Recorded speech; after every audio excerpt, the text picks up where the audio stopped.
Hi, everyone. Welcome back to Mastering English Podcast. I'm Alex. And I'm Sam. Today, we are doing a deep dive into, well, it's probably the single biggest hurdle. Oh, for sure.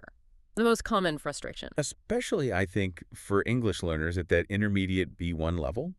It's this universal experience, and I've personally lived it. I mean, in every single language I've ever tried to master. We're talking about that famous cycle, right? Yeah. You type something, you delete it, you retype it, and then you just never send it. Yes, that's cycle.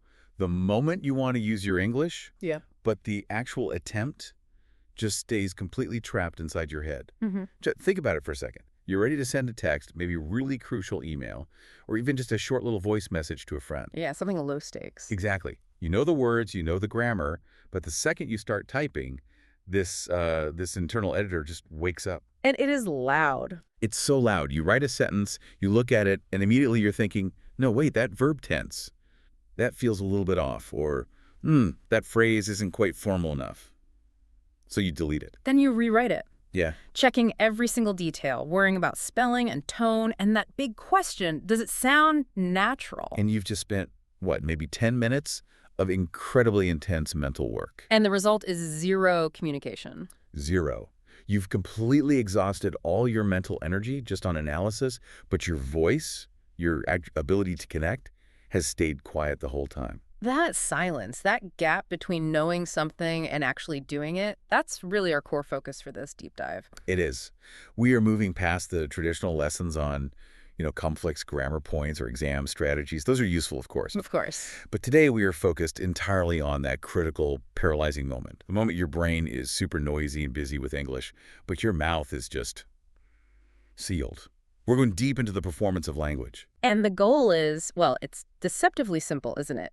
It's to find these really simple, actionable steps tools, really, that can shift speaking from feeling like you're taking a high-stakes university exam Oh, I know that feeling. to feeling relaxed, like you're just talking to a friend over coffee. And since this is tailored for you, the B1 intermediate listener, we're going to use clear, simple English, and we promise we'll expand on all the important words we use. We have so much ground to cover, especially on the psychology of it all. But first, if you are finding value learning with us and you want to support what we do, please just take a moment right now to like this episode. And if you haven't yet, subscribe to the Mastering English podcast channel. It honestly makes such a huge difference, and it ensures more B1 learners, just like you, can discover these tools. And since we're talking about overcoming silence, we want to invite you to take action right now. We read every single comment. We do. So tell us a bit about your own struggle. You can just write, I'm from your country, and one situation where I overthink and stay quiet is... I love that. Even writing that one simple sentence is real-world practice. It's forcing your English brain to actually work and build something real. Exactly. Okay, that's a great start. Let's unpack this whole universal struggle and start by really identifying the barrier itself. So if you're at the B1 level, you definitely have the knowledge. I mean, you can understand the news, you can follow conversations, hundreds, maybe even thousands of words. The foundation is there. The foundation is there.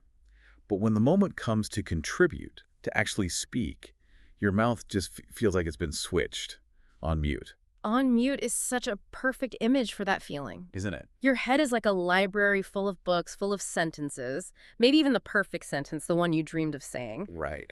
But the sound just refuses to come out. So our primary task today is moving you from that internal analysis stage to actually, engaging your voice in the real world.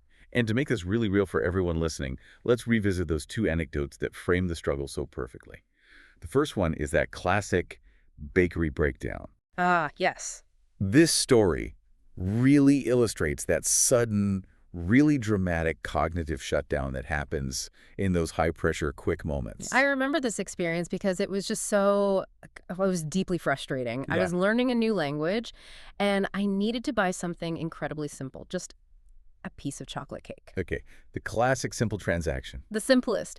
And I had spent the entire walk to the bakery practicing the sentence in my head. Hi, can I have that chocolate cake, please? Over and over. Getting it perfect. Exactly. It was polite, it was simple, it was perfectly structured. I felt ready. So it was a totally low-stakes situation that suddenly became high stakes because of all that self-imposed pressure. Absolutely. The problem wasn't the cake, it wasn't the price. The problem started the moment I stepped up to the counter. The lady smiled at me, which was nice. But then she said something really quickly in her native language that I hadn't prepared for. Oh, no, It was yeah. probably something simple, like, hello, what can I get for you today? Or Yeah, having a nice day. right, just a normal greeting. But because it deviated from my mental script, this shocking thing happened. My brain instantly felt like someone had literally pulled the plug on the internet connection. That cognitive shutdown, that's the key detail here. What does that physical feeling, that Wi-Fi turning off, what does that actually feel like in the moment? It's just total emptiness. 1 second before, I had access to all my vocabulary, all my grammar rules, my practiced sentences. The next second, it was all gone. Wow. And not because I actually forgot the language, but because the panic signal was so strong, it just hijacked the whole retrieval process. I just stood there, completely frozen, trying desperately to even access the word cake. And when you're phrasing like that, the pressure just gets worse because the other person is standing there waiting. Right. That pause feels like an eternity. It's unbearable. The silence becomes louder than any words. And so the real-life communication that finally came out was it was pitifully short. I remember I just managed to point and say, hi. I'll cake this, please. It was so embarrassing because I knew I was capable of so much more. The lady understood, of course, because the pointing was clear. Sure, communication happened. But walking away, the thought was just crippling. I studied for years, and in a real-life situation, I sound like a 2-year-old. And that internal self-judgment is the monster we have to defeat, isn't it?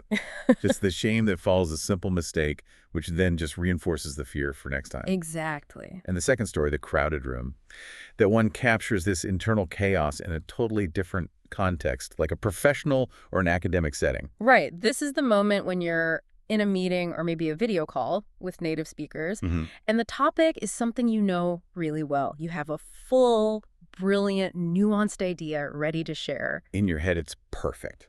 Flawless grammar, the right idioms, professional tone, it's all rehearsed. But then the host or your colleague pauses and says your name, and they hand the conversational baton over to you. And this is where the brain becomes that crowded room.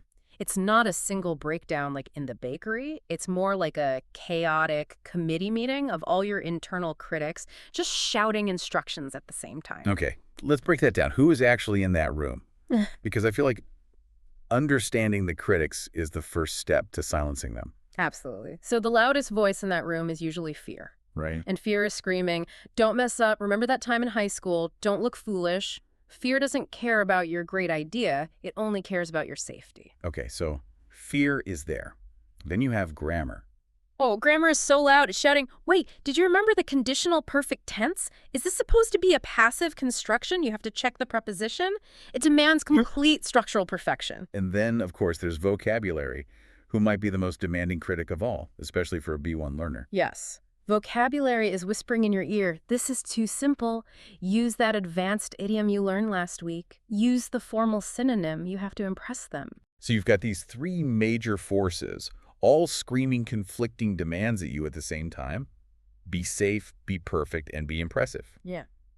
The result? Total conversational paralysis. Yeah. You spend 5-10 seconds trying to combine the perfect idiom with the flawless conditional perfect tense while also managing the fear of looking foolish. And by the time you've untangled all those linguistic knots in your head, the meeting has already moved on. Completely. And the result, just like in your anecdote, is you end up resorting to a short, safe, almost meaningless phrase. Something like, yes, I agree, or that's a very good point. You sacrifice your whole brilliant idea just for a small, safe communication token. And the insight here is just so crucial. The central problem for so many learners isn't about language acquisition. It's about interference. Overthinking, caused by this internal, noisy room, is literally blocking your ability to use the language you already have. We have to focus on performance, not just knowledge. So to manage this performance anxiety, we first have to understand where that interference is coming from. We've identified two major speaking killers that really feed that overthinking cycle. The first one is fear of judgment. And that fear of judgment is so primal. It's that deep, cold fear that if you make a mistake, someone is going to listen to you or look at you and think something really negative about your intelligence or your ability. A horrible feeling. And we have to recognize that this fear is often rooted in deeply painful past experiences. It's not just some baseless worry. The brain learns through association. So if speaking English resulted in pain or embarrassment in the past, then the brain registers English speaking as a dangerous activity. Simple as that. Our sources gave those really powerful examples of how memory just completely affects your current speaking attempts, like Yeah. the memory of that cold correction in the classroom. This is so sadly common. A student tries to answer a question, maybe they use 90% correct English, but they make one small, single grammatical error, Hmm. and the teacher, maybe not even thinking about it, just corrects them sharply or publicly. And if that correction comes with a cold voice or maybe a little ripple of laughter from the rest of the class, even if it's kind laughter, the damage is done. It is. Yeah. The student doesn't learn the correction, they learn the shame. Yes, a shame. Shame is that feeling that I am bad because of this action, and the body remembers that shame. That one memory can install a lifelong alarm system. Wow. So 10 years later, you're on a work call, and that internal alarm starts going off. Beep, beep, danger. Remember the classroom. Silence is safer. And your logical brain knows that ordering a coffee isn't dangerous, but Yeah. that underlying neurological response is exactly the same. It's the same. That shift from a low-stakes learning moment to a high-stakes danger moment is terrifying. The other example was about the high school student who mispronounced a word while reading out loud, a simple mispronunciation. A classmate makes a quick joke or laughs. The person smiles on the outside, as a defensive reaction, but the internal decision they make is immediate and profound. I will never expose myself like that again. And the coping strategy they chose was so telling. They decided, next time I'm just going to read really fast so no one can hear me clearly enough to correct me. And that strategy, prioritizing speed over clarity, is a direct defense mechanism against feeling vulnerable. This whole cycle is just so insidious. One joke, one small comment, one moment of public correction, and the brain develops this powerful negative feedback loop that can last for years. Yeah, the brain just decides that staying quiet is the most effective way to avoid that perceived threat and public embarrassment. So that's killer number one, fear of judgment fueled by memory. Killer number two is internal, it's self-imposed, perfectionism. Perfectionism is that relentless pursuit of flawlessness. It's the belief that if you cannot deliver the absolute best, most correct, most idiomatic sentence, then you just shouldn't speak at all. It's the complete rejection of good enough. And this demand for perfection just puts an impossible burden on the B1 brain, which is already juggling tenses and cases and vocabulary retrieval. It's too much. You're just waiting for the ideal moment, the best word, the perfect accent. Which brings us back to that powerful illustration, the perfect bus analogy. Right. You need to get across town, you need to communicate, but you're just standing at the bus stop waiting for the ideal form of transport.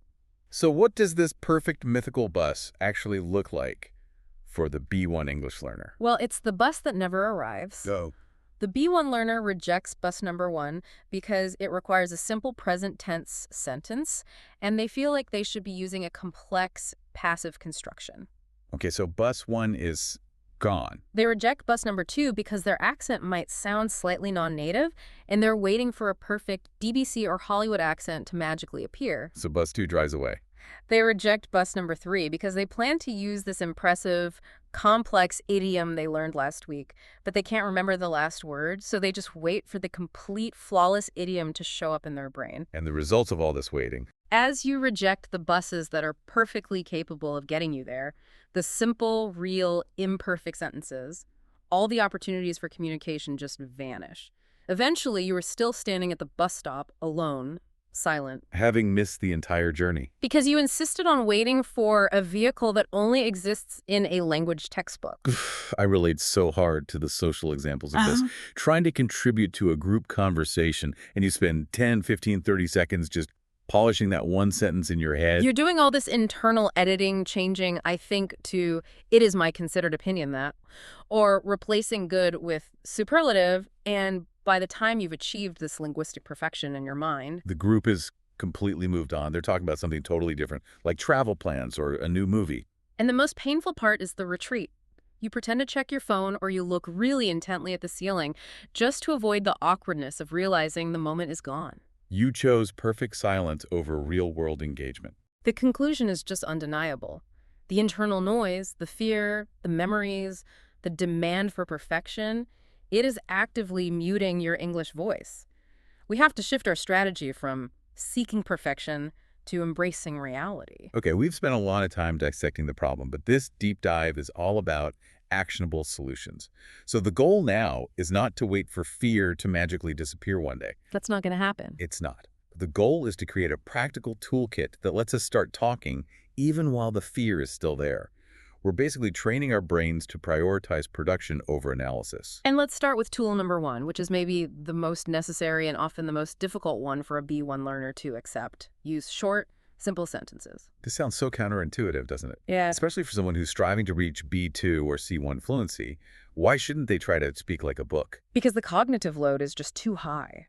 If you try to speak with those long, beautiful, professional sentences you read in articles, you force your brain to juggle too many variables at once. Like what? Subject-verb agreement, vocabulary retrieval, subordinate clauses, intonation. And when the brain is scared, it just collapses under that weight. So the solution is to immediately ask yourself, what is the smallest, most simple yet functional version of this idea? Exactly. Let's look at some more real-world examples, moving beyond those personal ones we used earlier. Okay, let's start with a work scenario. You need to report progress. Instead of mentally composing this long sentence like, subsequent to our review of the quarterly data, it appears that the sales figures have demonstrated an encouraging upward trajectory. Wow, that's a mouthful. The small, simple version is just, sales look good, they're going up. Done. It communicates the exact same core message instantly. Instantly. Okay, what if you're trying to make a polite suggestion in a group meeting? You might want to say, perhaps we should consider the possibility of delaying the final submission until we have incorporated all the necessary feedback. Too long, too risky, too many clauses. So what do you say? Just say, can we wait until next week? It's simple, it's direct, it's functional, you get your point across and you move the conversation forward. I like that. Okay, a social setting, maybe describing a hobby. Instead of saying, I have dedicated a substantial amount of my free time recently to developing complex algorithms related to digital image processing. You can just say, I like programming computers, or even, I'm learning coding now. The person you're talking to is a human, not a thesis reviewer. Right. They'll probably ask a follow-up question, which then gives your brain a little more time to prepare the next simple sentence. Okay, what about expressing an opinion or disagreement politely? Instead of, while I appreciate the perspective you have offered, I must respectfully state that my previous experience suggests an alternative approach might yield superior results. The simple version is just, I see your point, but I have a different idea. Or even more simple, I disagree a little. You communicate disagreement without getting trapped in all that structural complexity of formal language. The power of this first tool is that it just reduces the cost of entry into the conversation. It lowers the chance of that cognitive shutdown because your brain doesn't have to calculate 7 grammatical variables at once. Precisely. Now, since those short sentences give us speed, how do we buy ourselves time when we need a longer, more complex thought? That leads us straight to tool number 2. Start with reaction words. Reaction words, the lubricant of conversation. They're those tiny, socially necessary fillers that signal you're actively listening. Yes. And crucially, they serve a really functional purpose for the overthinker. Which is? They are so powerful because they help you physically break the silence barrier. They move your mouth from mute to speaking mode. And that simple act of producing a short sound gives your brain 1 to 3 seconds of precious time to organize the next thought. Okay, let's list some of those really useful reaction words again, focusing on the ones that show empathy or interest. Okay. For positive or surprising news, you can use, oh, really? That's amazing, or no way. For sympathy or understanding, that's difficult, I get you, or wow, that sounds intense. These words, if you practice them, they become automatic, they require zero thought, and we can slot them into a really reliable framework. Yeah. The 3-step pattern. Yes. This pattern is gold for the B1 speaker, who feels that pressure to contribute something meaningful. So the pattern is, step 1, reaction. Step 2, small opinion.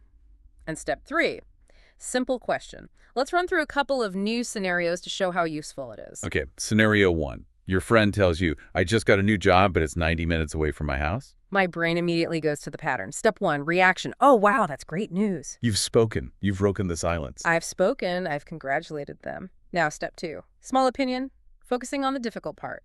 But that commute sounds really long. Simple sentence shows empathy. And step 3, simple question. This keeps the flow going and requires minimal creativity from you. Are you going to move closer? Perfect. You've just contributed 3 separate pieces of English, an affirmation, a simple opinion, and a functional question, all while using that reaction word to buy your brain time to formulate the next simple thoughts. Okay, let's try scenario 2. A colleague says, the new software update failed last night and we lost 3 hours of work. Oh, step 1. Reaction showing shock and sympathy. No way, that's difficult. I'm already talking. Step 2. Small opinion showing I'm engaged. That must be frustrating for the team. And step 3, simple question, focusing on the resolution. Is the system fixed now? See? You moved from being a silent observer to being an active, supportive participant, all through these simple, predictable steps. The key is just practicing that pattern until it becomes automatic. And speaking of automatic, that leads us directly to tool number 3, prepare ready phrases. Ready phrases are exactly what they sound like. They're sentences you have drilled and practiced so many times that they require minimal cognitive effort. They are the linguistic equivalent of muscle memory. Yeah, they save you so much time in high-stress situations. They really do. And this isn't about memorizing complex speeches. It's about memorizing functional, necessary sentences that just act as conversational utilities. Let's categorize some of these crucial phrases.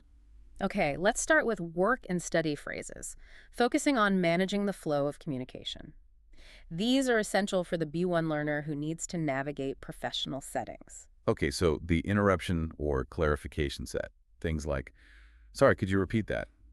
Or, I didn't catch the last word. Yeah, or can you say that in a different way? What exactly do you mean by that word? And then there's the contribution time management set. So, can I jump in here for a moment? I'd like to add something to that. Or even, can I ask a quick question before we move on? And the very important, I don't understand this part. Can you clarify? These phrases allow you to exert some control over the pace of the interaction rather than just letting the speed overwhelm you. Okay, now for daily life phrases. Those simple transactions that should never trigger the crowded room panic. Right. The purchasing and request set. Hi, can I get a coffee ticket sandwich, please? How much does this cost? Is there another option? Do you have this in a different size? Exactly. And then the general social and apologetic set. Sorry I'm late. The bus was slow. It was nice talking to you. See you tomorrow. These are just necessary social lubricants that prevent you from having to formulate a totally original sentence for every single goodbye or apology. And if you practice these ready phrases just 5 times a day, every day, your mouth will learn them. When the moment comes to ask for a coffee, you won't need to analyze the auxiliary verb. The sentence will simply deploy itself. The overarching rule of this entire toolkit is that we have to prioritize real communication. A short, simple, maybe even slightly flawed sentence that comes out of your mouth is infinitely better than the most complex, polished, idiomatic masterpiece that stays hiding in your head. Choose reality over the dream of perfection, every time. Okay, so we have the tools now, but applying them in a high-pressure environment is still really challenging. So we have to talk about where you can practice these simple sentences, these reaction words, these ready phrases, without all that intense stress. We need to define and utilize the concept of low-pressure practice. So what does low pressure actually mean? It means the environment is relaxed, it's non-judgmental, and the stakes are 0. No one is grading you, and there are no social or professional consequences for making a mistake. It's like practice in safe mode. Got it. And the first, most powerful low-pressure environment is the one that is always available to you. Talking to yourself. This often sounds a little strange to people at first, but it is so deeply effective. You're just practicing English while doing mundane, normal activities like preparing food or cleaning your house or walking the dog. And the key is to narrate your simple actions and your current states out loud. It forces your mouth and your vocal cords to physically engage with the language. For example, while you're cooking, you don't need to discuss quantum physics. You just say, first I need to find the knife. Okay, now I cut the vegetables into small pieces. I think I will add salt next. Or when you're out for a walk. I feel a little cold today. I should walk faster. Oh, I see a blue car. I need to remember to buy milk later. It might feel silly for the first few days, but the benefit is physiological. You are literally building muscle memory in your mouth. You're training the transition from thought to sound without the immediate feedback of another human. That's a great point. It breaks the neural pathway that connects speaking English with danger or with shame. It does. Now, the second excellent low-pressure method involves controlled use of technology. Voice messages. Okay. This requires finding a safe friend, a trusted person who understands and supports your journey. This could be a classmate, a tutor, or even a very close family member. And the crucial step is setting the expectation first. You have to tell them clearly, hey, my goal is to practice my spoken English. My messages won't be perfect, but I want to train my voice. Is it okay if I send you short voice notes instead of typing? And a good friend will not only agree, they'll probably feel honored that you trust them with this vulnerable part of your learning. I love that. The benefit of the voice message format is that it removes the immediate time pressure of a face-to-face conversation. You can record, listen, maybe delete and re-record once, but you are still forced to produce actual spoken English. It's so much lower pressure than a live video call or real conversation, and it gets your mouth used to delivering those simple sentences and ready phrases in a real functional context. And finally, if you need practice that involves visual feedback but absolutely zero external judgment, you have to use the third most patient practice partner there is. The mirror. The mirror is completely impartial. Completely. It never laughs at your accent, it never interrupts your grammar, and it never ever rushes you. So you just stand in front of the mirror, even for just 60 seconds, and try saying simple things about your day. Today was busy, but I feel productive. Or, I'm thinking about my plans for the weekend.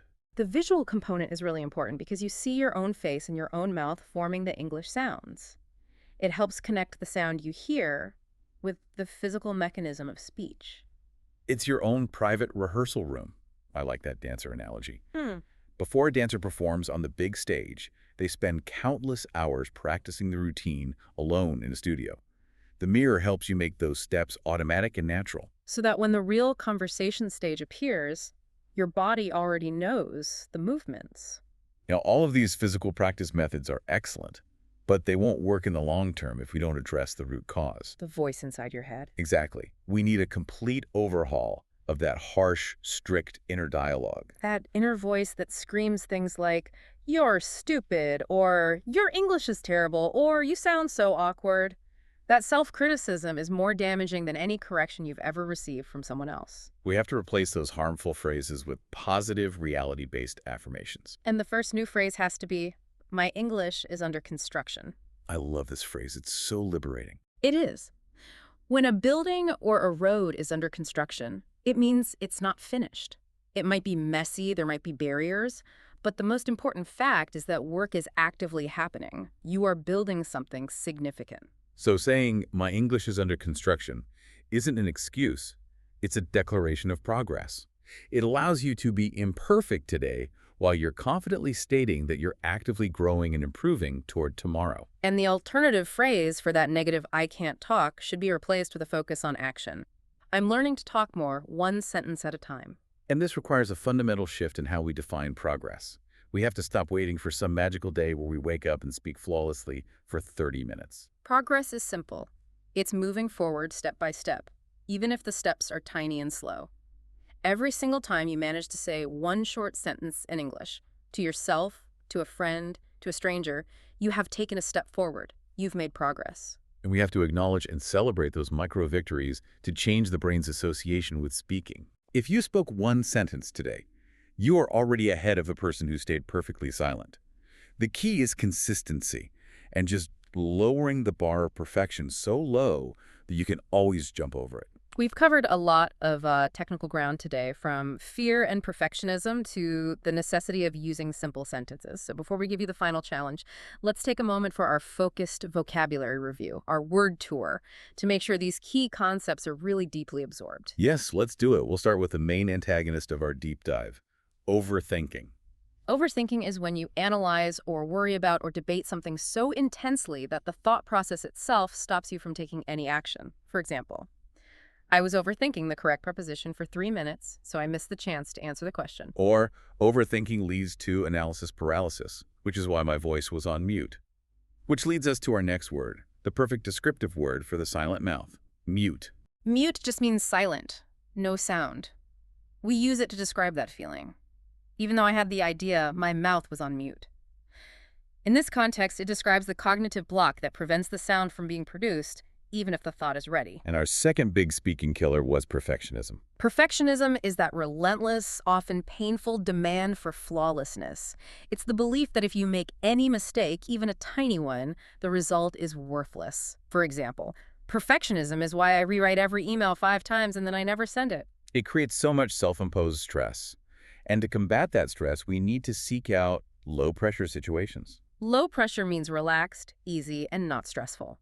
It describes an environment where mistakes are expected and accepted. For example, I started sending voice notes to my sister because it's a very low-pressure way to practice speaking. Low pressure helps lower that internal alarm signal. And the positive movement we're all aiming for is progress. Progress is moving forward, step by step, even if that movement is slow or messy. It means growth, not instantaneous perfection. You have to define progress in small ways. I still forget words, but I can speak 3 simple sentences in a row. That is great progress. Every single small sentence counts as a victory. And the empowering mindset shift we introduced. Under construction. This is such a positive metaphor. If your English is under construction, it means you are actively building it. It's an acknowledgement that your language is not finished, but work is actively happening, and you are dedicated to that long-term goal. It's a much kinder way to talk to yourself. It really is. We also talk about the secret weapons for buying time in real-time conversations. Reaction words.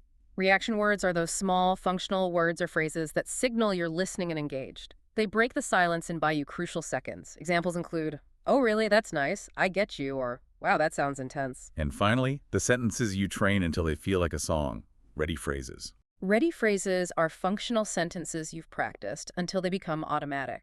You use them without needing to analyze the grammar first. Whether it's, "Can I ask a quick question for work?" or "Can you recommend something for a restaurant?"